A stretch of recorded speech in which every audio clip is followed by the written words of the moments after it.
ಆತ್ಮೀಯರೇ, ನನ್ನ ಪ್ರೀತಿಯ ವೀಕ್ಷಕರೇ, ನನ್ನ ವಿಡಿಯೋಸ್ ನೋಡ್ತಾ ನನಗೆ ಸಪೋರ್ಟ್ ಮಾಡ್ತಾ ಸಬ್ಸ್ಕ್ರೈಬ್ ಮಾಡ್ಕೊಳ್ತಿರೋ ನಿಮ್ಮೆಲ್ಲರಿಗೂ ಆಯಸ್ಸು, ಆರೋಗ್ಯ, ಅಂತಸ್ತು, ಐಶ್ವರ್ಯ, ಸಂಪತ್ತು ಕೊಟ್ಟು ಯೂನಿವರ್ಸ್ ಕಾಪಾಡಲಿ ಅಂತ ಕೇಳ್ಕೊಳ್ತಾ ಇವತ್ತೊಂದು ಮುಖ್ಯವಾದ ವಿಚಾರ ತಗೊಂಡು ಬಂದಿದ್ದೀನಿ. ಮಾತಿಗಿಂತ ಮೌನ ಲೇಸು ಅನ್ನೋದು. ಮಾತು ಬೆಳ್ಳಿ, ಮೌನ ಬಂಗಾರ ಅನ್ನೋ ಮಾತನ್ನು ನಾವು ಚಿಕ್ಕ ವಯಸ್ಸಿಂದನೂ ಕೇಳ್ತಾನೆ ಬಂದಿದ್ದೀವಿ. ಆದರೂ ಕೆಲವೊಮ್ಮೆ ಮಾತಾಡಬೇಕಾದಂಥ ಸಂದರ್ಭದಲ್ಲಿ ಮೌನವಾಗಿರಬೇಕಾದಂಥ ಸಂದರ್ಭದಲ್ಲಿ ಮಾತಾಡಿಬಿಟ್ಟು ಆಮೇಲೆ ಪಶ್ಚಾತ್ತಾಪ ಪಟ್ಕೊಳ್ತೀವಿ ಅಲ್ವಾ? ಎಷ್ಟೋ ಸಂದರ್ಭ ಹೀಗಾಗಿದೆ. ಆದರೆ ಕೆಲವೊಮ್ಮೆ ಮಾತಾಡದೇ ಇದ್ದರೆ ತುಂಬ ಒಳ್ಳೆಯದು ಅಂತ ಅನ್ನಿಸ್ತಾ ಇರುತ್ತೆ. ಅಂಥ ಸಂದರ್ಭಗಳು ಯಾವುವು ಅಂತ ಹೇಳ್ತಾ ಹೋಗ್ತೀನಿ. ಬನ್ನಿ, ವಿಡಿಯೋನ ಪೂರ್ತಿಯಾಗಿ ನೋಡಿ, ಎಲ್ಲೂ ಸ್ಕಿಪ್ ಮಾಡಬೇಡಿ. ಹಾಗೆ ಯಾರೆಲ್ಲ ನನ್ನ ವಿಡಿಯೋನ ಸಬ್ಸ್ಕ್ರೈಬ್ ಆಗದೆ ನೋಡ್ತಿದ್ದೀರೋ ಅವರು ಸಬ್ಸ್ಕ್ರೈಬ್ ಮಾಡ್ಕೊಳ್ಳಿ, ಬೆಲ್ಲೈಕನ್ ಕ್ಲಿಕ್ ಮಾಡಿ. ನಾನು ಕೊಡೋ ಈ ಮಾಹಿತಿ ನಿಮಗಿಷ್ಟ ಆದರೆ ಲೈಕ್ ಮಾಡಿ, ಶೇರ್ ಮಾಡಿ, ಕಮೆಂಟ್ಸ್ ಮಾಡಿ ಅಂತ ಹೇಳ್ತಾ, ಆತ್ಮೀಯರೇ ಬನ್ನಿ, ನಿರಂತರ ಯೂಟ್ಯೂಬ್ ಚಾನಲ್ಗೆ ನಿಮ್ಮೆಲ್ಲರಿಗೂ ಪ್ರೀತಿಯ ಸ್ವಾಗತ, ಸುಸ್ವಾಗತ. ನಾನು ನಿಮ್ಮ ಮಧುಶ್ರೀ HR ವಸಂತ. ವಿಷಯಕ್ಕೆ ಬಂದುಬಿಡೋಣ. Point number 1. ಇಬ್ಬರು ವಾದ ಮಾಡ್ತಿದ್ರೆ, ಅವರು ಶತ್ರುಗಳೇ ಆಗಿರಲಿ, ಮಿತ್ರಗಳೇ ಆಗಿರಲಿ, ಅವರಿಬ್ಬರು ವಾದ ಮಾಡ್ತಿರುವಾಗ ನಾವು ಮಧ್ಯ ಬಾಯಿ ಹಾಕಬಾರ್ದು. ಅವ್ರವ್ರ ತಪ್ಪು ಅವ್ರವ್ರಿಗೆ ಗೊತ್ತು, ಅದನ್ನು ಅವರವರೇ ಸರಿ ಮಾಡ್ಕೊಳ್ತಾರೆ. ಅಂಥ ಸಂದರ್ಭದಲ್ಲಿ ನಾವು ಮೌನವಾಗಿರೋದು ತುಂಬಾ ಒಳ್ಳೆಯದು ಅಂತ ನನ್ನ ಅಭಿಪ್ರಾಯ. ಯಾಕೆಂದರೆ ಸುಮ್ಮನೆ ಅವರಿಬ್ಬರ ಮಧ್ಯದಲ್ಲಿ ಮೂಗು ತುರಿಸಿ ಅವರಿಬ್ಬರು ಒಂದಾಗ್ಬಿಟ್ಟು ನಮ್ಮನ್ನು ನಿಷ್ಠುರ ಮಾಡಿಬಿಡ್ತಾರೆ. ಅವ್ರ ಜೊತೆ ಅವ್ರು ಸರಿ ಅಂತ ಮಾತಾಡಿದ್ರೆ ಇವ್ರು ನಿಷ್ಠುರ ಆಗ್ತಾರೆ, ಇವ್ರು ಸರಿ ಅಂತ ಮಾತಾಡಿದ್ರೆ ಅವ್ರು ನಿಷ್ಠುರ ಆಗ್ತಾರೆ. ಕೊನೆಗಿಬ್ಬರು ಒಂದಾಗ್ಬಿಟ್ಟು ನಮ್ಮನ್ನು ನಿಷ್ಠುರ ಮಾಡಿಬಿಡ್ತಾರೆ. ಈ ಸಂದರ್ಭ ಮೌನ ತುಂಬ ಒಳ್ಳೆಯದು ಅಲ್ವಾ? Next point number 2. ಗಂಡ ಹೆಂಡತಿ ಜಗಳ. ಈ ಗಂಡ ಹೆಂಡತಿ ಜಗಳದಲ್ಲಿ ನಾವು ಮಧ್ಯೆ ಹೋಗಲೇಬಾರ್ದು. ಗಂಡ ಹೆಂಡತಿ ಜಗಳ ಉಂಡು ಮಲಗೋವರೆಗೂ ಅಂತ ಹೇಳ್ತಾರೆ. ಕೆಲವರು ಉಂಡು ಮಲಗಿದ ಮೇಲೂ ಜಗಳ ಆಡೋರು ಇದ್ದಾರೆ. ಅದು ಅವ್ರಿಗೆ ಬಿಟ್ಟಿದ್ದು. ಅವರವರೇ ಜಗಳಾಡಿ ಅವರವರೇ ಸರಿ ಮಾಡ್ಕೊಳ್ಬೇಕು. ಅವರಿಬ್ಬರು ಮಧ್ಯೆ ಹೋಗದೇ ಇದ್ದರೆ ತುಂಬಾ ಒಳ್ಳೆಯದು. ಅವರಿಬ್ಬರು ಜಗಳ ಆಡುವಾಗ ನೀವು ದೂರ ಇರೋದು ಇನ್ನೂ ಒಳ್ಳೆಯದು. ಆ ಸಂದರ್ಭದಲ್ಲಿ ಮೌನವಾಗಿರೋದು ಒಳ್ಳೆಯದು ಅಂತ ಹೇಳ್ತಾ ಇದ್ದೀನಿ. Point number 3. ಇದು ಯಾವ ಸಂದರ್ಭ? ಇದು ತುಂಬ ಮುಖ್ಯವಾದಂಥ ಸಂದರ್ಭ. ಈ ಸಂದರ್ಭದಲ್ಲಿ ನಾವು ಎಷ್ಟು ಮೌನವಾಗಿರ್ತೀವೋ ಅಷ್ಟು ಒಳ್ಳೆಯದು. ಅದು ಯಾವುದು ಅಂದರೆ ಕೋಪ ಬಂದಾಗ ನಮ್ಮ ಬುದ್ಧಿ ನಮ್ಮ ಕೈಲಿರಲ್ಲ. ನಮ್ಮ ಬುದ್ಧಿ ಸ್ಥಿಮಿತದಲ್ಲಿ ಇರಲ್ಲ. ನಾವು ಏನು ಮಾತಾಡ್ತಿದ್ವಿ ಅಂತ ನಮಗೆ ಗೊತ್ತಿರಲ್ಲ. ನಾವು ಕೋಪ ಬಂದಾಗ ಆ ಕೋಪದಲ್ಲಿ ಏನೇನೋ ಬೈದು ಏನೇನೋ ಅಂದು ಆಮೇಲೆ ಕೂಲಾದಮೇಲೆ ನಾನು ಹಾಗೆಲ್ಲ ಮಾತಾಡಬಾರ್ದಾಗಿತ್ತು ಅಂತ ಪಶ್ಚಾತ್ತಾಪ ಪಟ್ಕೊಳ್ಳೋದಕ್ಕಿಂತ ಮೌನವಾಗಿರೋದು ತುಂಬ ಒಳ್ಳೆಯದು. ಕೆಲವೊಮ್ಮೆ ಏನಾಗ್ಬಿಡುತ್ತೆ ಅಂತಂದರೆ ನಾವು ಕೋಪ ಬಂದು ಏನೇನೆಲ್ಲ ಮಾತಾಡ್ಬಿಡ್ತೀವಿ. ಆಮೇಲೆ ಪಶ್ಚಾತ್ತಾಪ ಪಟ್ಕೊಂಡು ಆಡಿದ ಮಾತನ್ನು ವಾಪಸ್ ತೊಗೊಳಕ್ಕಾಗತ್ತಾ? ಖಂಡಿತ ಇಲ್ಲ. ನಮ್ಮ ಮನಸ್ಸಿಗೂ ನೆಮ್ಮದಿ ಇಲ್ಲ, ಅವರು ನೊಂದೋರ ಮನಸ್ಸಿಗೂ ನೆಮ್ಮದಿ ಇಲ್ಲ. ಹಾಗೆ ಮಾಡೋದಕ್ಕಿಂತ ಯಾರಿಗೂ ನೋಯಿಸದೇ ಇರೋದು ಅಂತಂದರೆ ಕೋಪ ಬಂದಾಗ ಮಾತಾಡದೆ ಮೌನವಾಗಿರೋದು. ಆಗ ಸಮಯ ಎಲ್ಲ ತಿಳಿಯಾಗಿ ಕೂಲಾದಾಗ ನಮಗೇನು ಅನಿಸುತ್ತೋ ಅದನ್ನು ನಿಧಾನವಾಗಿ ಯೋಚನೆ ಮಾಡಿ ಮಾತಾಡಬಹುದು. ಅದು ಏನು ಮಾಡಬೇಕೋ ಆವಾಗ ನಿರ್ಧಾರ ತಗೊಳ್ಬಹುದು. ಮನಸ್ಸು ತಿಳಿಯಾಗೋವರೆಗೂ ಕಾದು ಆದಷ್ಟು ಮನಸ್ಸನ್ನು ತಿಳಿಯಾಗಿ ಇಟ್ಕೊಳ್ಳೋದೇ ಒಳ್ಳೆಯದು. ಕೋಪ ಮಾಡ್ಕೊಳ್ಳೋದ್ರಿಂದ ಏನು ಸಿಗುತ್ತೆ ಹೇಳಿ? ಕೋಪ ಮಾಡ್ಕೊಳ್ಳೋದ್ರಿಂದ ನಮಗೂ ನಷ್ಟ, ನಮ್ಮ ಎದುರಿಗೆ ನಮ್ಮ ಕೈಲಿ ಬಯಸ್ಕೊಳ್ಳೋರ್ಗೂ ನಷ್ಟನೇ ಅಲ್ವಾ? ಕೋಪ ಬಂದಾಗ ನಾವು ಯಾವುದೇ ನಿರ್ಧಾರನೂ ತಗೊಳ್ಬಾರ್ದು, ಮಾತಾಡಲೇಬಾರ್ದು. ಮೌನವಾಗಿರೋದು ತುಂಬ ಒಳ್ಳೆಯದು. ಇನ್ನು ಪಾಯಿಂಟ್ ನಂಬರ್ 4.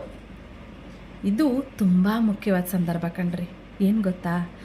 ಯಾರಾದರೂ ನಮ್ಮ ಹತ್ರ ಎಲ್ಲ ಕಷ್ಟವನ್ನು ಹೇಳಿಕೊಂಡು ಸಮಾಧಾನ ಮಾಡ್ಕೊಳ್ಬೇಕು ಅಂದ್ಕೊಂಡಿರೋರು ಇರ್ತಾರೆ. ಅವರು ನಮ್ಮ ಹತ್ರ ಬಂದು ಏನಾದರೂ ವಿಚಾರ ಹೇಳ್ತಿದ್ರೆ ಅಥವಾ ಫೋನಲ್ಲೋ ಎದುರಿಗೋ ಏನಾದರೂ ಒಂದು ಅವ್ರ ಕಷ್ಟ ಸುಖಗಳನ್ನ ಹಂಚ್ಕೊಳ್ತಾ ಇರ್ತಾರೆ. ಆ ಸಮಯದಲ್ಲಿ ಮಧ್ಯೆ ಬಾಯಿ ಹಾಕದೆ ಪೂರ್ತಿಯಾಗಿ ವಿಷಯನ ಕೇಳಿಸ್ಕೊಂಬಿಡಿ.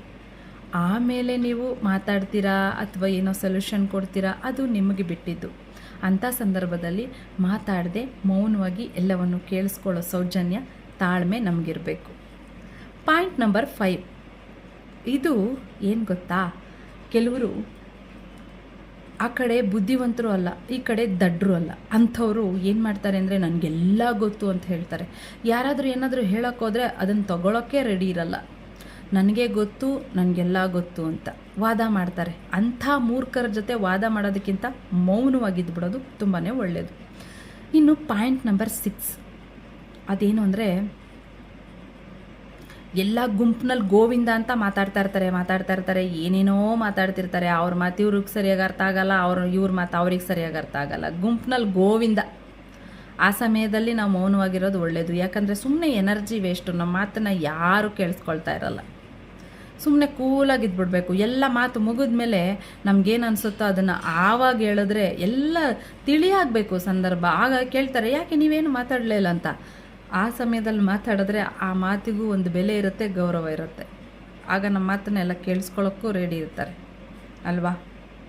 ಇನ್ನು ಪಾಯಿಂಟ್ ನಂಬರ್ 7, ಇದು ಯಾವಾಗ ಗೊತ್ತಾ ನೋಡಿ, ನಮ್ಮ ಮಾತಿಗೆ ಎಲ್ಲಿ ಗೌರವ ಬೆಲೆ ಇರಲ್ವೋ ಅಲ್ಲಿ ಮಾತಾಡದೆ ಮೌನವಾಗಿರೋದು ತುಂಬ ಒಳ್ಳೆಯದು ಅಲ್ವಾ.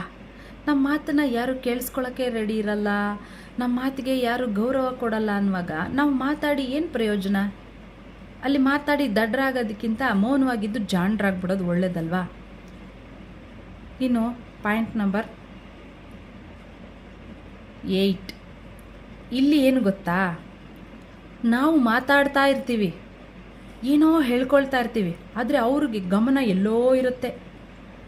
ಅವ್ರು ಕೇಳಿಸ್ಕೊಳ್ಳೋಕೆ ರೆಡಿ ಇಲ್ಲ, ಮೊಬೈಲ್ ನೋಡ್ತಾ ಇರ್ತಾರೆ, ಮತ್ತೆಲ್ಲೋ ನೋಡ್ತಿರ್ತಾರೆ, ಮತ್ತೆಲ್ಲೋ ಏನೋ ಮಾಡ್ತಿರ್ತಾರೆ. ನಾವು ಹೇಳ್ತಾ ಇದ್ರೆ ನಾನು ಹೇಳಿದ ಅರ್ಥ ಆಯ್ತಾ ಅಂತಾರೆ. ಆ ಸಮಯದಲ್ಲಿ ಸುಮ್ಮನೆ ಇದ್ಬಿಡೋದು ಒಳ್ಳೆಯದು. ಅಲ್ಲಿ ಮಾತಾಡಿ ಏನು ಪ್ರಯೋಜನ ಅಲ್ವಾ. ಇನ್ನು ಪಾಯಿಂಟ್ ನಂಬರ್ 9, ಈ ಸಮಯ ಏನು ಗೊತ್ತಾ, ಕೆಲವರು ಗಂಭೀರವಾಗಿ ಚರ್ಚೆ ಮಾಡ್ತಿರ್ತಾರೆ. ಅವ್ರದ್ದೇನೋ ಇರುತ್ತೆ, ಅವ್ರು ಏನೋ ಒಂದು ಗಂಭೀರವಾಗಿ ಅದು ಏನೋ ವಾದ ಅನ್ನೋದಕ್ಕಿಂತ ಒಂದು ಡಿಸ್ಕಷನ್ ನಡೀತಾ ಇರುತ್ತೆ. ಅಲ್ಲಿ ನಮಗೆ ಏನು ವಿಚಾರ ಗೊತ್ತೇ ಇರಲ್ಲ ಸರಿಯಾಗಿ. ಅಲ್ಲಿ ಹೋಗಿ ಮಧ್ಯೆ ಬಾಯಿ ಹಾಕೋದು, ಮೂಗು ತುರ್ಸೋದು, ಇದು ಮಾಡಬಾರ್ದು. ಅಲ್ಲಿ ಮೌನವಾಗಿದ್ದುಕೊಂಡು ಅವ್ರು ಏನು ಮಾತಾಡ್ತಾರೆ, ಏನು ಹೇಳ್ತಿದ್ದಾರೆ ಎಲ್ಲವನ್ನು ತಾಳ್ಮೆಯಿಂದ ಕೇಳಿಸ್ಕೊಳ್ಬೇಕು. ಅವರೇನಾದರೂ ನಿಮ್ಮ ಅಭಿಪ್ರಾಯನ ಕೇಳಿದ್ರೆ ಆವಾಗ ನಿಮ್ಗೇನಾದರೂ ಹೇಳಬೇಕು ಅಂತ ಅನಿಸಿದ್ರೆ ಹೇಳಬೇಕು, ಗೊತ್ತಿದ್ರೆ. ಇಲ್ಲ ಅಂದರೆ ಸುಮ್ಮನೆ ಇದ್ಬಿಡೋದು ಒಳ್ಳೆಯದು ಅಲ್ವಾ. ಇಷ್ಟೆಲ್ಲ ನಿಮ್ಗೆ ಅರ್ಥ ಆಗಿದೆ ಅಂತ ಅಂದ್ಕೊಂಡಿದ್ದೀನಿ. ಈ ಎಲ್ಲ ಸಂದರ್ಭದಲ್ಲೂ ಮಾತಾಡದೆ ಮೌನವಾಗಿದ್ದರೆ ನಮಗೆ ಒಂದು ಗೌರವ ಹೆಚ್ಚಾಗುತ್ತೆ, ನಮ್ಮ ಮೇಲೆ ಎಲ್ರಿಗೂ ಪ್ರೀತಿ ಹೆಚ್ಚಾಗತ್ತೆ. ಮತ್ತು ನಾವು ಎಷ್ಟು ಒಳ್ಳೆಯವರು ಅಂತ ಅವ್ರು ಅರ್ಥ ಮಾಡ್ಕೊಳ್ತಾರೋ ಬಿಡ್ತಾರೋ ಅದು ನಮಗೆ ಬೇಕಾಗಿಲ್ಲ. ಆದರೆ ನಮಗೆ ನೆಮ್ಮದಿ ಇರುತ್ತೆ ಅಲ್ವಾ. ಈ ಎಲ್ಲ ಸಂದರ್ಭದಲ್ಲಿ ಮೌನವಾಗಿರಬೇಕು. ಮಾತು ಬಲ್ಲವನಿಗೆ ಜಗಳವಿಲ್ಲ, ಊಟ ಬಲ್ಲವನಿಗೆ ರೋಗವಿಲ್ಲ ಅನ್ನೋ ಗಾದೆ ಮಾತಿನಂತೆ ನೋಡಿ, ಸುಮ್ಮನೆ ಗಾದೆ ಮಾತು ಮಾಡಿಲ್ಲ ಕಣ್ರಿ. ನಮ್ಮ ಪೂರ್ವಜರು ಸುಮ್ಮನೆ ಗಾದೆ ಮಾತು ಮಾಡಿಲ್ಲ. ಆ ಗಾದೆ ಯಾವುದೋ ಒಂದು ಸಂದರ್ಭಕ್ಕೆ ಹೇಳಿರಬಹುದು, ಆದರೆ ಪ್ರತಿ ಸಾರಿ ನಮ್ಮ ಜೀವನದಲ್ಲೂ ಕೆಲವೊಂದು ಸಂದರ್ಭದಲ್ಲಿ ಅವರು ಹೇಳಿರೋ ಗಾದೆ ಮಾತುಗಳು ನೆನಪಾಗ್ತವೆ. ಯಾವ ಸಮಯದಲ್ಲಿ ನಾವು ಮೌನವಾಗಿದ್ದರೆ ನಮಗೆ ನೆಮ್ಮದಿ ಇರುತ್ತೆ, ಶಾಂತಿ ಇರುತ್ತೆ ಅನ್ನೋದನ್ನು ನಾನಿವತ್ತು ಹೇಳಿದ್ದೀನಿ. ಈ ಎಲ್ಲ ಸಂದರ್ಭದಲ್ಲೂ ಆದಷ್ಟು ಮೌನವನ್ನು ನಿಮ್ಮ ಜೊತೆಗೆ ನಾನು ಆಚರಿಸೋ ಪ್ರಯತ್ನ ಮಾಡ್ತಾಯಿದ್ದೀನಿ. ಯಾಕಂದರೆ ಇಲ್ಲಿ ಯಾರು ಪರ್ಫೆಕ್ಟ್ ಅಲ್ಲ. ನಾನು ಕೂಡ ಕೆಲವೊಂದು ಸಂದರ್ಭದಲ್ಲಿ ಎಡುತ್ತಾ ಇರ್ತೀವಿ. ಆದರೆ ನಡೆಯೋ ದಾರಿಯಲ್ಲಿ ಎಡುವುದು ಸಹಜ. ಆದರೆ ಪದೇ ಪದೇ ಗೊತ್ತಿದ್ದು ಎಡಬಾರ್ದು ಅಂತ ಹೇಳ್ತಾ ಇದ್ದೀನಿ. ಈ ಎಲ್ಲ ಸಂದರ್ಭದಲ್ಲಿ ಆದಷ್ಟು ಮೌನವನ್ನು ಆಚರಿಸಿ ಅಂತ ಹೇಳ್ತಾ ನಿಮ್ಮೆಲ್ಲರಿಗೂ ಧನ್ಯವಾದಗಳು.